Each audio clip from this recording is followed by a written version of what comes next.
بسم الله الرحمن الرحيم.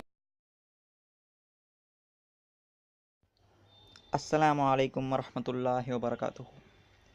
ரமதான் மாதத்தில் நாம் கடைப்பிடிக்க வேண்டிய 5 ஆலோசனைகள். 1. உணவு. அதிகமாக சாப்பிட்றதையும் அதிகமாக குடிக்கிறதையும் நிறுத்தி ஆகணும். ஏன்னா இன்றைக்கி பெரும்பாலும் நிறைய முஸ்லீம்கள் செய்கிற மிகப்பெரிய தப்பே அதுதான். சாப்பிட்ற நேரம் வந்தாலே போதும், நாளைக்குன்ட்டு ஒரு நாள் இல்லாத மாதிரி சாப்பிட்றாங்க. சாப்பிட்டு வயிறு நிரம்பி நகரக்கூட முடியறதில்லை. இது நம்மளுக்கு சோம்பலியும் சாப்பிட்டும் பலன் இல்லாமல் ஆக்கிடும்.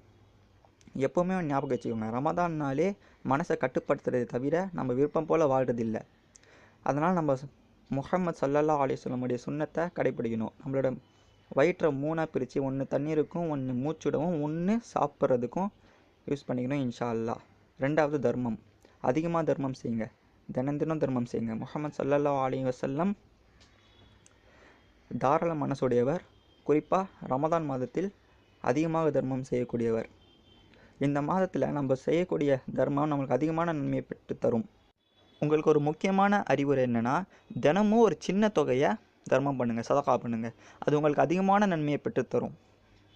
உங்களுக்கு இன்னொன்று கேரண்டீடாக சொல்லணுன்னா, லைலத்துல் கதிர், அதில் நீங்கள் தரக்கூடிய ஒரு சின்ன தொகை, நீங்கள் ஒரு 10 ரூபாவை லைலத்துல் கதிரில் சதகா பண்ணால் அது உங்களுக்கு அதிகமாக 3 லட்ச ரூபா வரையும் அது உங்களுக்கு நன்மையை பெருக்கி தரும்.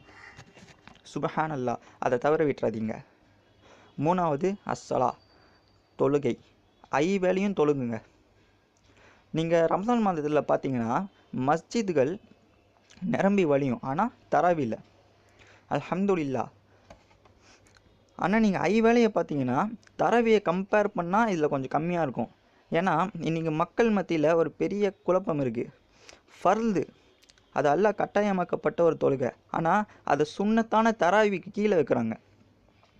சுன்னத்தான தராவியை படித்தா அதிகமான நன்மைகள் கிடைக்கும், அதில் எந்த மாற்று கருத்தும் இல்லை. ஆனால் நம்மளோட 5 வேளை தொழுகை அது அதோட சிறந்தது. எந்த விதமான சுண்ணாவாக இருந்தாலும் 5 வேளை தொழுகை, ஃபர்லான தொழுகையை நீங்கள் கடைப்பிடிச்சே ஆகணும், அதை விட்டுறாதீங்க. 4வது குர்ஆன்.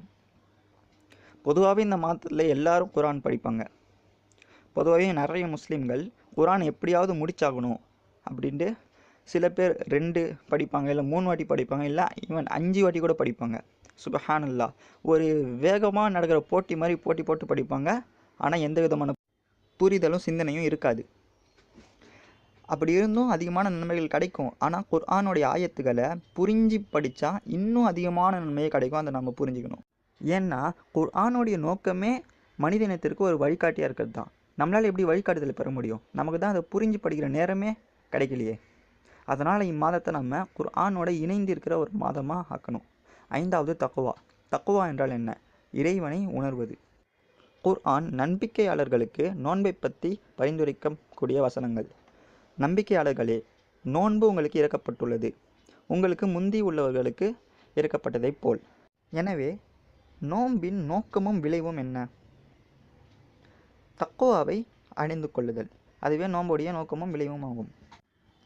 ஒருத்தருக்கு தக்வா உள்ளத்தில் பிறந்தாலே போதும், அவர் தன்னை பாவங்களிலிருந்து தடுத்துக்கொள்வார். அவர் நஃப்ஸ், இச்சைகளை அடக்கிக் கொள்வார். எனவே தக்வா அந்த வார்த்தைக்கு தமிழில் எந்த விதமான மொழிபெயர்ப்பும் இல்லை. ஆனால் இஸ்லாம் பிரகாரம் பார்த்திங்கன்னா தக்வா அப்படின்னா இறைவனை உணர்தல், நிலையான ஒரு உணர்வு நம்ம படைத்தவன் மேலே கொண்டு வருதல், நம்ம ரப்புடைய கட்டளைகளை மதித்து அவர் தடுத்த விஷயத்துலேருந்து விலகிறது. அவர் மேலே இருக்க அச்சத்தின் காரணமாக மட்டும் இல்லாமல் அவர் மேலே நம்ம வச்சுருக்க அன்பின் காரணமாக கூட. இதுவே இந்த புனிதமான ரமதான் மாதத்தில் நம்ம கடைப்பிடிக்க வேண்டிய 5 ஆலோசனைகளாகும். இன்ஷா அல்லாஹ் இதை நம்ம பின்பற்றுவோம். அஸ்ஸலாமு அலைக்கும் வரஹ்மத்துல்லாஹி வபரகாத்துஹு.